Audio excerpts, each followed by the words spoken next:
네, 감사합니다. 오늘 우리에게 주신 하나님의 말씀은 구약성경입니다. 오늘은 구약성경 이사야서 56장 6절에서 8절까지 말씀, 구약성경 이사야서 56장 6절에서 8절까지 말씀을 세번역 성경으로 같이 읽겠습니다. 찾으신 분들은 자기의 성경을 들고 자리에서 일어서 주시기 바랍니다. 구약성경 이사야서 6절부터 8절까지 같이 읽겠습니다. 시작! 주님을 섬기려고 하는 이방 사람들은 주님의 이름을 사랑하여 주님의 종이 되어라. 안식일을 지켜 더럽히지 않고 나의 언약을 철저히 지키는 이방 사람들은 내가 그들을 나의 거룩한 산으로 인도하여 기도하는 내 집에서 기쁨을 누리게 하겠다. 또한 그들이 내 제단 위에 바친 번제물과 희생제물들을 내가 기꺼이 받을 것이니 나의 집은 만민이 모여 기도하는 집이라고 불릴 것이다. 쫓겨난 이스라엘 사람을 모으시는 주 하나님께서 말씀하신다. 내가 이미 나에게로 모아드린 사람들 외에 또 더 모아드리겠다.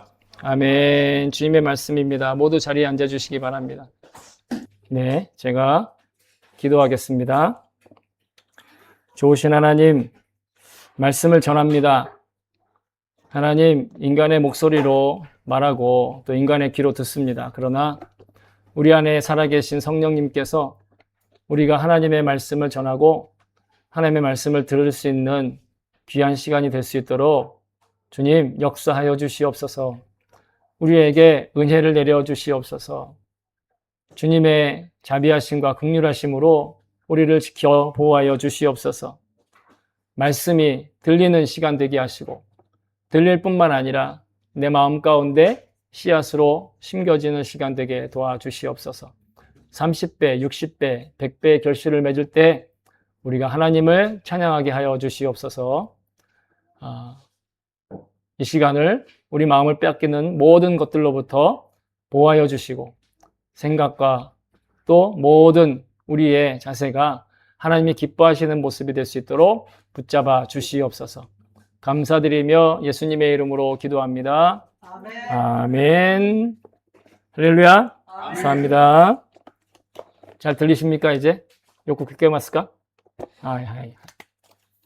ちえみさんの翻訳文は後ろにありますんで。네, 우리가 지난주까지 제가 예수님과 행복한 동행 시리즈 말씀을 같이 나누었습니다. 오늘부터는 다시 성서일과 본문으로 주님이 주시는 마음을 나누겠습니다. 오늘 본문은 구약 성경에서 가장 유명하다고 해야 될까요? 그 예언서인 이사야서의 말씀 가운데 우리에게 주신 말씀입니다. 이사야서는 굉장히 오랜 기간 동안 쓰여졌습니다. 거의 몇백 년 걸쳐서, 그래서 거의 세 단계로 나눠지는데 1장부터 39장까지는 BC 8세기, 그때는 이스라엘이 고대 국가 남유다가 남아있을 때였습니다. 죄송합니다. 그 다음으로 40장부터 55장까지는 나라가 없어지고 바벨론의 포로로 끌려갔던 시기에 적혀진 문서입니다. 그리고 마지막으로 56장부터 60장까지는 이스라엘이 다시 자기네 땅으로 고레스 칙령에 의해서 자기 땅으로 돌아왔을 때 예루살렘에 정말 영적인 흔적 아무것도 남지 않은 그 시기에 기록되었습니다. 근데 이스라엘은 그런 나라나 아니면 자기들이 가지고 있는 어떤 자료들이 아닌 언약, 즉 하나님께서 주신 약속의 근거에서 자기 민족의 그리고 자신의 정체성을 붙들고 살았던 사람들입니다. 그때만이 아니라 지금도 그렇습니다. 그래서 유대인들은 자기네가 나라를 세운 것을 자부심을 갖기보다 하나님이 자기네들을 선택하였다. 하나님이 자기네들을 선택한 민족이다라고 하는 자의식이 굉장히 강하고 자부심도 큽니다. 지금도 그래요. 특히 고대 이스라엘은 더더욱 강했습니다. 솔로몬 왕은 이스라엘인뿐만 아니라 유대인뿐만 아니라 전 세계 모든 사람들이 다 아는 그런 사람인데, 솔로몬 왕 때에 그 자신들의 어떤 그 자긍심이 최고에 달하 있습니다. 그래서 저 아프리카에 에티오피아에 있던 여왕도 솔로몬에게 와서 굉장히 뭐라 그럴까요? 칭찬을 하고 그 강대국에 대해서 정말 놀라워했던 그런 기록이 성경에도 나와 있어요. 여러분 가지고 계신 성경의 역대하, 뭐 11개도 나와 있긴 하지만 어쨌든 역대하 9장에 보시면 어떻게 이 솔로몬을 칭찬했는지 기록되어 있어요. 한번 읽어보시면 좋을 것 같아요. 왜냐하면 꼭 이걸 성경 지식뿐만 아니라 세계사적인 그런 사실이기 때문에 그렇죠. 그들은 강대국을 세웠을 때 정말 하나님이 자신들을 엄청난 축복으로 응답하셨다 이렇게 생각을 했어요. 그리고 자만했어요. 그것도 그럴 것이, 그들은 나라를 세우기 전에 그냥 하나님의 약속만 가지고 한 집안이 이집트에 가서 500년 동안 노예 생활을 하다가 500년 후에 모세라고 하는 지도자에 의해서 이집트를 탈출해요. 그리고 그 60만 명의 장정들이 지금의 팔레스틴 지역인 가나안 땅에 정착을 해서 나라를 세웁니다. 놀랍지 않습니까? 그들은 그것을 하나님의 은혜라고 고백했어요. 그리고 하나님이 그 약속을 지키신다라고 그들은 믿었습니다.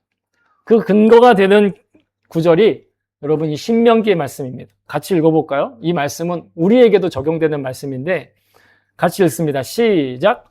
그런즉 너는 알라 오직 내 하나님 여호와는 하나님이시요 신실하신 하나님이시라. 그를 사랑하고 그의 계명을 지키는 자에게는 천대까지 그의 언약을 이행하시며 인애를 베푸시되. 아멘. 네, 여기서 끝이 아니라 만약에 지키지 않으면 어떻게 된다, 그 뒤에가 이게 연결이 되어 있는데, 그리고 여러분 이 약속은 아직도 유효합니다. 만약에 그렇다면 이렇게 생각할 사람도 있을 겁니다. 그럼 혹시 지금 중동 땅에 있는 이스라엘이라는 나라에 가서 그 국민이 돼서 시민이 돼서 그 법을 지켜야 되는 거 아니야? 그래야 언약과 축복의 사람이 될 거 아니야? 또 하나님이 성경에 이렇게 기록되어 있으니 이스라엘 통해서 강대국을 세우면 거기에 다 복종해야 되는 거 아니야? 여러분 놀랍게도, 그러나 당연하게도 어떤 특정한 현실 국가의 시민이 되는 게 축복의 조건이라고 성경은 이야기하지 않고 있어요. 비록 이방인이라 할지라도, 비록 율법에 부정하다고 여겨졌던, 지금은 그렇지 않지만 뭐 신체 장애를 가졌거나 육신적인 어떤 결핍을 가진 사람조차도 그냥 하나님을 사랑하고 또 하나님께서 세우신 언약을 지키면 그 축복에 속할 수 있다는 것이, 그것이 성경의 약속이에요. 사람들이 오해하는 것이 이스라엘 민족이 돼야 돼, 그 나라의 시민이 돼야 돼라고 생각하지만 그렇지 않아요. 단 하나의 조건이 있다고 한다면 오늘 본문에도 나와 있지만 하나님을 사랑하고 주님께서 명령하신 그 안식일 규례와 언약들, 율법들, 그것을 신실하게 지키는 것. 이게 유일한 조건이에요. 뭐 어떻게 태어나야 된다, 뭐 어떤 방식으로 살아야 된다, 그렇지 않아요. 이스라엘이 아닌, 육신의 이스라엘이 아닌, 그냥 육신적인 유대인이 아닌, 혈통의 유대인이 아닌 믿음의 이스라엘로 거듭난 자들이 하나님의 약속하신 축복의 주인공으로 살아간다. 그래서 바울이 우리에게 이렇게 이야기를 합니다. 바울의 이야기를 같이 고백해 봅시다. 시작. 오직 이면적 유대인이 유대인이며 할례는 마음에 할지니 영에 있고 율법 조문에 있지 아니한 것이라. 그 칭찬이 사람에게서가 아니요 다만 하나님에게서니라. 아멘. 사람의 노력으로 그 축복을 얻어내는 게 아니라는 거예요. 사람에게 종교적 열심으로 그것을 쟁취하는 것이 아니다라는 겁니다. 오늘 이 본문이 바울의 권면이 이면적 유대인, 즉 내면적 유대인, 그리고 할례는 마음에 하라. 이게 바로 하나님을 사랑하는 것이고 믿음을 가지고 하나님을 섬기는 것이고 하나님의 자녀가 되었다는 걸 믿음으로 취하는, 하나님의 자녀가 된 자유를 그냥 믿음으로써 받는, 이게 바로 이면적 유대인이고 마음의 할례를 한 사람이 된 것이죠. 우리의 어떤 인간적인 조건, 자격 여건, 아니면 실력, 그런 걸로 쟁취하거나 획득하는 것이 절대로 아니다라는. 애초에 이 축복은 사람의 노력으로 세워진 것이 아니라, 사람의 아이디어로 만들어진 것이 아니라, 하나님께서 일방적으로 그 권세를 가지고 그들에게 은혜를 베푸시고 채우셨다라는 거예요. 그러니 그 어느 누구도 이 세상에 그 권한을 침해할 사람도 없고, 또 그것을 자기 멋대로 왜곡하거나 그것을 변경할 사람도 없어요. 우리가 할 수 있는 단 한 가지가 있다면, 우리는 그 기준과 약속을, 그 하나님의 약속을 그저 받아들이고 인정하고 또한 믿는 일, 그 일만이 우리에게 유효한 것입니다. 그리고 그것이 또한 하나님께서 직접 하신 일로 예수 그리스도께서 이 땅에 태어나심으로 완성되었다라는 거예요. 그래서 예수 그리스도라고 하는 복음을 믿는 것이 결국 창조주 하나님이 그 축복하시고 하나님이 계획하신 그 일에 속하는 참된 자유와 그리고 축복과 은혜와 자기다움을 회복하는 그 일에 동참하게 되는 것이죠. 다만 그 믿음을 지키기 위해서, 그 믿음을 지키려면 어쨌든 필요한 조치가 필요해요. 최소한의 조치가 필요하다는 겁니다. 그게 바로 우리가 흔히 말하는 은혜의 수단이라고 하는 예배와 말씀과 기도라는 거예요. 그러니까 예배, 말씀, 기도는 내가 뭔가를 더 열심히 하기 위한 장치가 아니에요. 그냥 내 믿음을 지키기 위해, 그 은혜를 지키기 위해서 그냥 가장 기본적으로 할 수 있는 일. 그러니 이걸 잘한다고 해서 우리가 자랑거리가 되는 것이 아니라 실은 이 자체가 우리에게 큰 축복이라는 것. 예배를 드릴 수 있는 것 자체가 축복이고, 말씀을 읽을 수 있는 것 자체가 축복이고, 기도할 수 있는 것이 이렇게 경건 생활로, 경건한 생활을 살 수 있다는 것. 세상의 세속적인 사람들처럼 살지 않고 구별된 거룩한 하나님의 사람으로 살 수 있는 기회가 주어진 그 자체가 여러분 사실은 우리에게 축복이다라는 거예요. 이렇게 한 주의 첫날을 구별해. 어떤 사람들은 오늘이 한 주의 마지막이라고 생각할지 모르겠는데 그렇지 않아요. 오늘이 한 주의 첫날이에요. 이건 역사적으로도 그렇고 그리고 실제로도 그렇고 영적으로도 그래요. 이 한 주의 첫날을 구별하여 하나님을 예배하고 찬양하고 또한 그 마음을 감사의 예물로 표현하면서 우리 하나님과 인격적인 관계, 주님과 예수님과 인격적인 관계를 가볍지 않게 여기는 안식일을 지키는 것. 여러분, 이게 안식일을 지키는 것. 안식일을 지킨다라는 게 어떤 날짜를 딱 정해놓고 마치 유대인들처럼 금요일 밤부터 해 진 때부터 토요일 해 지기 전까지 그때는 아무것도 안 하고 이 어떤 규정을 지키는 것이 안식일을 지키는 것이 아니라 하나님이 구별해 두신 그 약속, 그 믿음의 수단을 내가 지키는 거. 나를 지키기 위해서. 그래서 예수님은 우리에게 뭐라고 하셨냐면 예수님이 안식일의 주인이라 하셨어요. 같이 읽어볼까요? 시작. 또 이르시되 안식일이 사람을 위하여 있는 것이요 사람이 안식일을 위하여 있는 것이 아니니 이러므로 인자는 안식일에도 주인이니라. 아멘. 하나님이 하나님의 형상인 그 사람들을 위해서 안식일을 정하셨어요. 그리고 안식일이 사람을 위해 있는 것이라고 말씀하셨어요. 사람들이 안식일을 지키기 위해서 있는 게 아니다라는 거예요. 그래서 그 사람을 사랑하시고 그 사람들에게 축복하시려고 예수님이 이 땅에 오셨기 때문에 안식일의 주인은 바로 예수님이다라는 거예요. 예수님께서 안식일의 주인이라 하셨고 그래서 예수 그리스도 이후에 이 안식일은 바로 예수님의 구원 사역의 기준이 되었다라는 거예요. 그래서 우리는 이 안식일을 지킴으로 말미암아 주일을 안식일로 지킴으로 말미암아 예수 그리스도로 구원받았다라는 걸 우리는 매주 확인하는 거예요. 금요일이 아니라, 토요일이 아니라. 왜냐하면 예수님께서 부활하신 날이 안식 후 첫날이에요. 유대인들의 안식 후 첫날. 유대인들이 안식한 날은 금요일 밤부터 토요일 해지기 전까지니까 나주로 하면 토요일이죠. 토요일 다른 날은 무슨 날입니까? 일요일이에요. 우리가 알고 있는 일요일. 주일이라고 부르는 일요일. 성일이라고 부르는 일요일.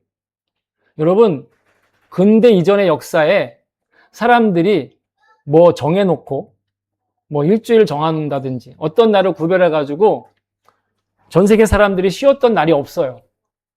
우리 조선시대도 그랬고 에도시대도 그랬고 뭐 산업혁명 그때부터 해가지고 그 어떤 나라, 그 어떤 시대에도 있잖아요. 날을 구별해 이날만큼 쉬자 하는 날이 없었다니까요. 그냥 귀족들이나 왕족들은 맨날 쉬어. 노예나 노동자들은 맨날 일하는 날이에요. 그러다가 1년에 딱 한 번, 한여름에 아니면 가을에 잠깐 2, 3일 아주 미치도록 놀게 해줘요.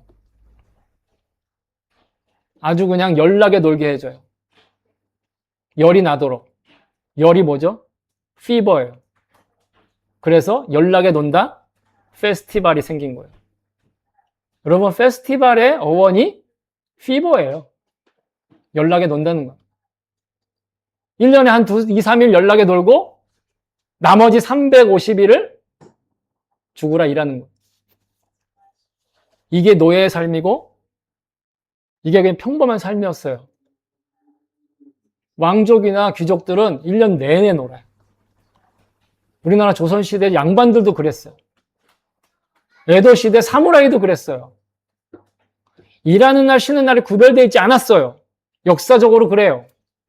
그런데 근대 이후에 그리고 복음 이후에 일요일이 생기고 안식일이 생기고 그 다음부터 쉬는 날이 생긴 거예요. 여러분, 평범한 사람도 일요일은 쉬잖아요? 그것이 여러분 복음의 덕분이에요. 복음의 은혜라는 걸 알아야 됩니다. 대다수의 사람들이 알지 못해요. 근데 실제가 그래요. 근데 지금은 일요일 날 쉬니까 기독교인들이 쉬는 날 모여서 예배 드리는 거지. 예배 드리는 자유지. 여러분, 애초에 그렇지가 않다는 거예요. 원래 쉬는 날이 없었어요, 사람들이. 쉬는 날을 주신 건 예배를 통해서 그날을 구별했던 그리스도인들로 인해서 일요일이 생기고 쉬는 날이 생긴 거예요. 원고에 없는 딴 얘기가 좀 됐지만 어쨌든 여러분, 우리가 그 일요일을 주일로 지키고 성일로 지키는데 이게 아무런 근거가 없느냐? 성경의 근거가 나와요. 사도행전 20장 7절을 읽어보겠습니다. 같이 읽어볼까요? 시작!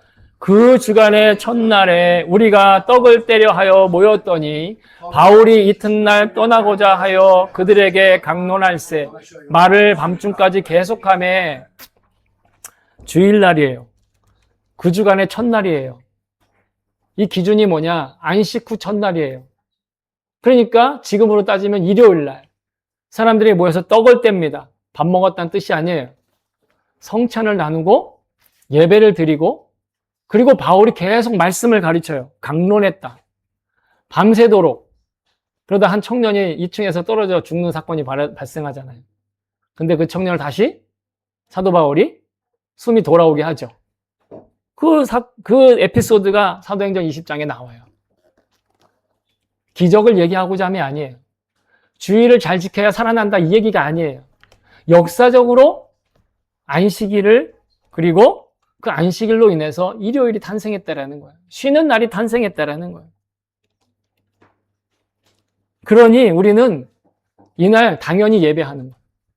원래는 그리스도인들만 예배할 것이 아니라 이 혜택을 누리고 있는 모든 사람들이 다 예배해야 하겠지만 우리의 현실이 그렇지 못한 것이 좀 안타깝긴 하죠. 그러나 기독교는 우리 복음을 믿는 사람들은 그리스도인들은 예수님의 제자들은 애초에 이렇게 한 주간의 첫날을 구별하여 누가 뭐라고 해도 쉬는 날이 아니었다니까요. 원래가 그런데 그날 구별해서 예배 드리려고 모이니까 어쩔 수 없이 쉬는 날이 된 거예요. 어쩔 수 없이 일요일이 만들어진 거예요. 그러니 예배가 우선인 거예요. 그러니 한 주간의 첫날에 예배를 드리는 건 너무도 귀하고 복된 일인 거예요. 그 일에 동참한다는 건 여러분이 얼마나 귀하고 복된 사람인지를 증거하는 날인 거예요. 주일 예배를 드리는 게 힘들고 어려운데 일주일 동안 어렵게 살았는데 이날까지 우리가 예배 가서 이렇게 고생을 해야 돼? 목사가 잔소리한 것까지 들어야 돼? 그런 뜻이 아니라니까요. 전 여러분에게 잔소리하는 게 아닙니다. 여러분을 축복하는 거예요. 여러분의 영혼을 축복하는 거예요. 그러니 이 주일 예배는요, 우리에게 있어서 굉장히 소중한 은혜의 수단인 거예요. 주일 예배를 빼앗기지 않도록 하시기를 주의 이름으로 소망합니다.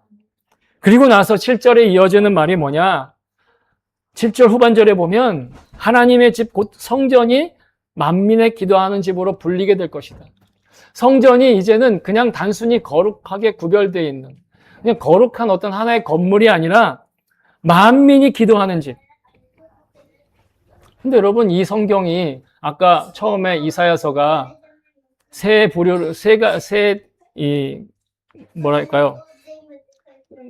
시대에 나눠서 기록됐다라고 말씀드렸는데, 마지막 시기, 즉 이스라엘이 포로로 끌려갔다가 70년 동안 포로 생활을 했어요. 자기 땅으로 못 돌아오고 세계 각처에 흩어져 살았어요. 그러다 돌아왔는데 성전도 없고 영적인 어떤 흔적 아무것도 없는 상황이에요. 그때 이사야가 하나님의 집인 성전에 대해서 이야기하면서 단순한 건물이 아닌 만민이 기도하는 집이 되게 하겠다. 이것은 바로 예수 그리스도를 믿고 죄사함을 받아 거듭난 아까 말씀드린 육체의 유대인이 아닌 이면적인 유대인과 마음의 할례를 받은 이들이 모여 기도하는 사람으로 살게 될 것이다 하는 예언이면서 언약이다라는 거예요. 이 언약에는 그냥 신실한 사람뿐만 아니라 신체에 장애가 있고 뭔가 부족하고 결핍이 있고 그리고 자랑할 만한 것이 아무것도 없는 사람조차에게도 이방인조차에게도 열려있는 축복의 자리라는 것. 단 한 가지 기준은 오직 예수 그리스도의 이름으로 기도하는 모든 사람이에요.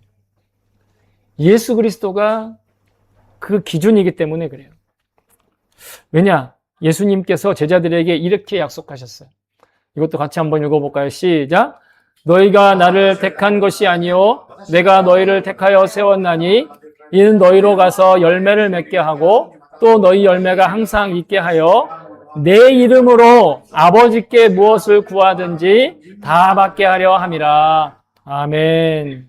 주님이 우리를 선택하셨는데 우리를 선택하셔서 하신 일이 예수님의 이름으로 기도하게 하신다는 거예요. 예수님의 이름으로 하나님께 구하겠다 하는 거예요. 그래서 우리는 그리스도인들의 특징이 뭡니까? 기도할 때 항상 제일 끝에 아멘 하기 전에 항상 붙이는 말이 있잖아요. 공통적으로. 이건요, 어느 나라 가든 다 똑같아요. 예수 그리스도의 이름으로 기도합니다. 아멘. 물어보겠습니다. 우리 브라질리언 포르투갈 우리 치에미상 이노리노 사이고니 이에스사마노 미나데 이노리마스言うんでしょ? 포르투갈대 브라질대 응? Yes, yes. 미얀마でも祈りの最後にイエス様の皆で祈りますと言いますか? イエス様の祈る最後、アーメンその前、イエス様の名前で、そう。イエス名前。오케이.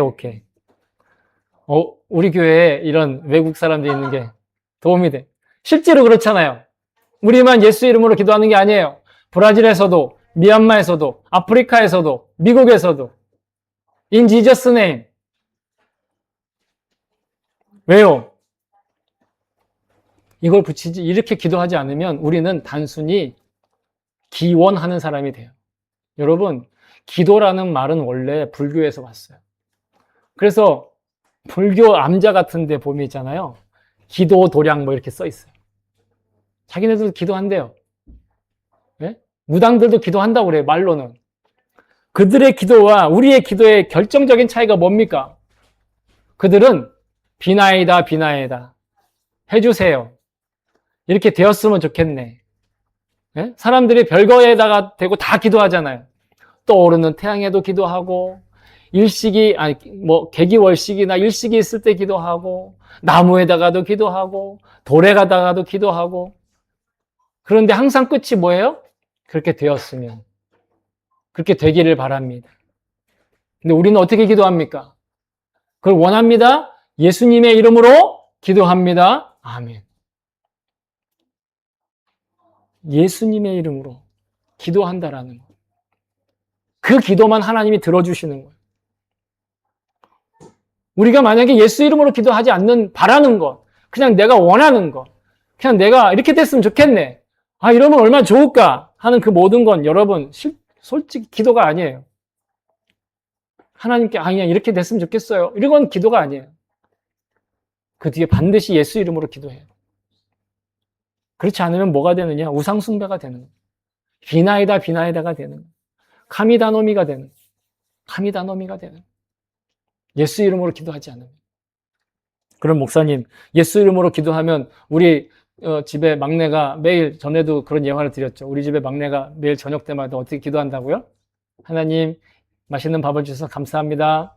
소시대 하야메니 와타시가 로쿠넨센이 나때 스위치가 데키를ようにしてください. そして津波がないようにしてください. 平和にしてください. 그리고 예수 이름으로 기도합니다. 기도해요. 예수님이 그 기도를 들으실까요? 안 들으실까요? 들으세요, 여러분. 놀랍게도 들으세요. 그러나 그것이 그에게 유익이 될 때는 현실로 이루어 주시지만 유익이 안 될 때는 거절하실 수도 있어요. 이게 기도의 인격성이에요. 만약에 어린아이가 칼 달라고 해요. 막 빌면서 칼 달라고 해요. 아, 내 칼이 저 칼이 너무 멋있다고 칼 달라고 해요. 부모가 줍니까? 안 줘요. 그에게 유익이 아니기 때문에. 우리가 기도할 때 예수 이름으로 기도해서 주님은 다 듣고 계시지만 그 중에 우리에게 유익한 것을 응답해 주신. 유익하지 않으면 응답하지 않으세요. 그런데 지금 유익하지 않으나 좀 있으면 유익한 것들이 있어요. 그때는 좀 있다가 응답하세요. 여러분, 놀랍게도 지금 현재 유럽에 아직 전쟁이 계속되고 있죠? 두 나라가 전쟁을 하고 있죠? 놀라지 마세요. 두 나라의 종교가 같습니다. 똑같이 하나님께 기도할 거예요. 그럼 하나님은 누구에게 응답을 하셔야 될까요? 여러분, 미국의 남북전쟁 때 일이라고 합니다. 미국의 남북전쟁 때에 유명한 사람이 있죠? 북쪽의 대통령, 링컨 대통령의 예화입니다. 아마 들어보신 분들이 많을 텐데, 링컨 대통령이 처음엔 북군이 많이 전세가 불리했어요. 북쪽 군대가. 그래서 많은 전사자도 있고 사상자도 있고 굉장히 어려움에 처했어요. 그때 링컨이 하나님께 매일매일 정말 무릎이 닳도록 기도했다고 합니다. 그 사실을 알자 측근의 강요들이 링컨을 위로한다고, 격려한다고 이렇게 말했어요. 대통령님, 우리도 마음을 모아 하나님이 우리 편이 되어 주시기를 기도하겠습니다. 간절히 기도하겠습니다. 그랬더니 링컨이 한마디, 그런 기도는 아예 하지 마시오. 그런 기도는 당장 그만두시오. 그러면서 이렇게 말했답니다. 하나님이 우리 편이 되게 해달라고 기도하지 말고 우리가 하나님 편에 서게 해달라고 기도합시다. 이게 링컨의 기도였어요. 이게 링컨의 신실한 기도였다라는 거예요. 신실한 믿음의 사람 링컨에게 기도란 자신의 뜻을 관철하는 수단이나 도구가 아니라 하나님을 더 자주 만나고 하나님을 더 가까이 가고 하나님과 인격적인 관계 안에 그분의 뜻을 분명히 확인하는 은혜의 통로였다라는 것입니다. 기도는 그래서 은혜의 통로이고 은혜의 수단인 거예요. 여러분, 물론 기도란 우리가 1차적으로는 자기 원하는 걸, 바라는 걸 성취하기 위해서 드리는 거예요. 부정할 수 없어요. 지금 필요한 거, 어려운 거 주님께 고백해야 해요. 그러나 궁극적으로는 하나님께서 지금 나에게 준비하고 예비하신 그것을 취하는 미리 준비하는 그릇과도 같다 할 것입니다. 그런 의미에서 우리가 기도하는 시간은 바로 하나님을 설득하는 시간이 아니라 하나님께 떼쓰는 시간이 아니라 하나님과 함께 살아가는 삶의 순간들이에요. 그래서 우리가 기도할 때만 사실은 우리는 하나님을 인식해요. 기도하지 않을 땐 여러분 인식하지 않잖아요. 하나님께 기도하는 시간은 내 뜻을 알리는 시간이 아닌, 그러니 하나님께서 어떤 뜻을 가지고 계시는지를 듣는 시간이 된다. 물론 처음엔 내 걸 자꾸 이야기하죠. 그러나 그러다 보면 하나님의 음성이 들리면 하나님의 뜻에 나를 맞춰가는 놀라운 자신을 발견할 수 있어요. 이게 진짜 기도하는 사람들의 모습이에요. 기원이 아닌, 비나이다가 아닌 정말 기도하는 사람은 내 기도를 쏟아놓다가 하나님의 마음을 받게 된다니까요. 하나님의 음성을 마음으로 들을 수 있는 시간이 되는. 근데 이스라엘은 어땠을까요? 육체의 이스라엘은요, 하나님을 섬기고 사랑하고 그 예배하는 행위를 마치 우상 숭배하듯이 했어요. 그래서 바알이라고 하는 우상을 섬기면서 하나님도 섬겼고, 심지어는 있잖아요.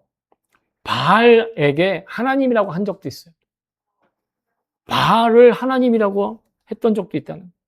정말 하나님을 모욕해도 그렇게 모욕할 수가 없는 거죠. 그냥 하나님을 소원 성취의 수단으로만 생각하는 것도 정말 놀랄 일인데 바알이 하나님이라고 여겼다라는 거예요. 그래서 하나님께서 극단적인 수단으로 예수 그리스도를 보내셔서 예수 그리스도의 십자가로 모든 것들을 회복시키신 거예요.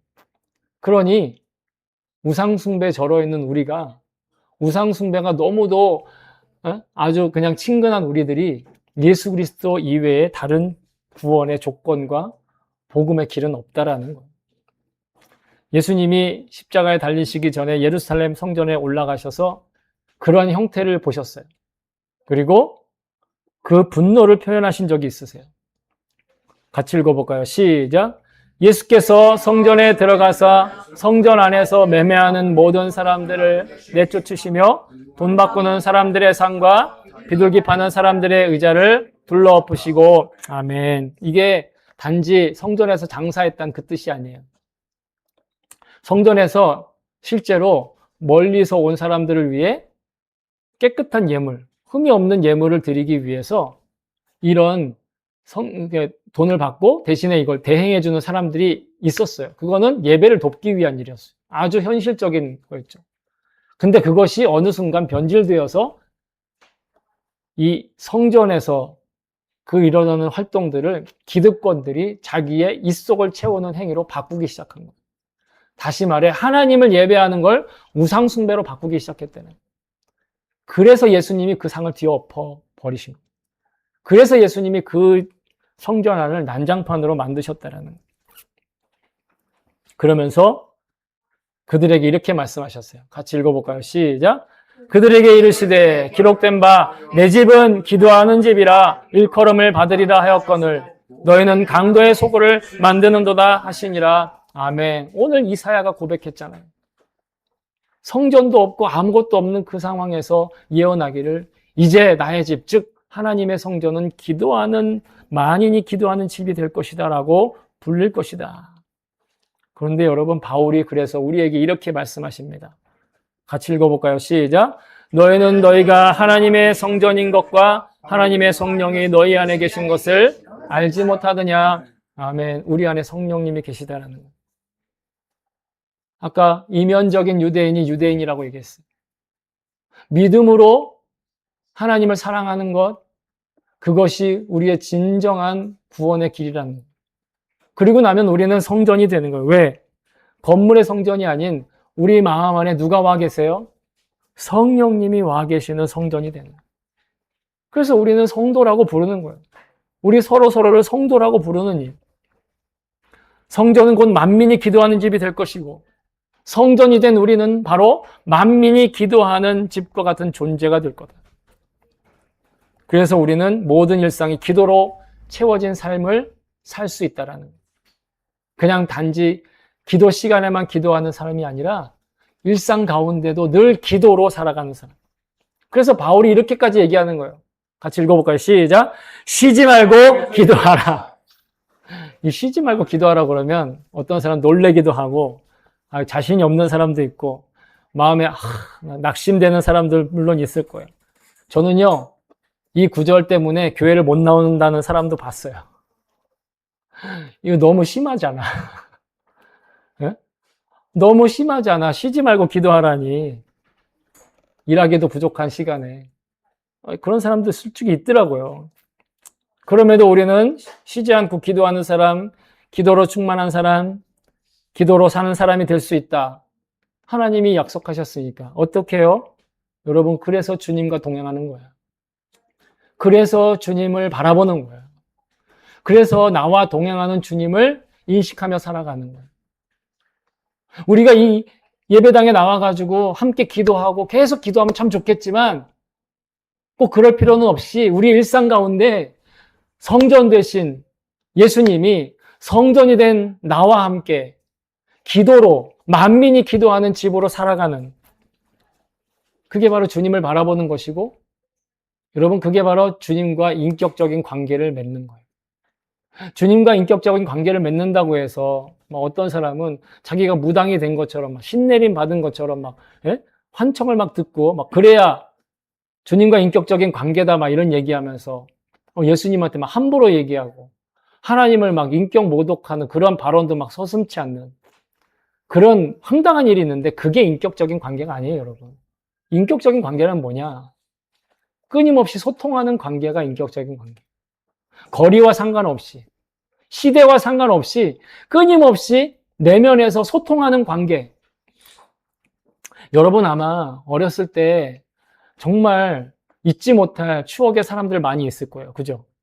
저도 저 어렸을 때 우리 제이미보다 어렸을 때